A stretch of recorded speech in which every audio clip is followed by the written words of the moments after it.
ফেসবুকে অনেকেই বলে তারা স্টার পাচ্ছে না। কারা স্টার পাচ্ছে না আপনারা জানেন? যারা স্টার সেন্টারকে ফলো দিয়ে আনফলো করে দেয়। কেন আনফলো করে এটা শোনেন। দেখা গেল একজন স্টার সেন্টার একজনকে স্টার দিছে বা ফুল দিছে, সেখানে যে ফলো দিয়ে সে বের হয়ে গেছে, আর কোনো খোঁজ নাই। সে ভাবতেছে যে ওই স্টার সেন্টারকে আমি ফলো দিছি, সে আমাকে ফুল দিয়ে আসবে।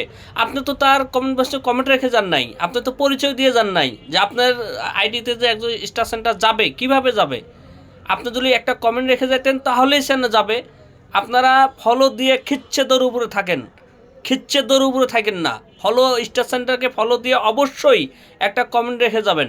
আমি নিজেও ফলো দেওয়ার সঙ্গে 2-3টা কমেন্ট করে আসি, ভাইয়া দাওয়াত দিয়ে গেলাম, ভাইয়া আমার এখানে আসবেন, ভাইয়া আপনার অনেক সুন্দর সুন্দর ভিউ, কথা বলে আসি, সেজন্য আমার আইডিতে আসে। আর অনেকেই কী করে ফলো দিয়ে খিচ্ছেদের উপরে থাকে। খিচ্ছেদের উপরে থাকা যাবে না, ফলো দিয়ে কমেন্ট রাখতে হবে অবশ্যই।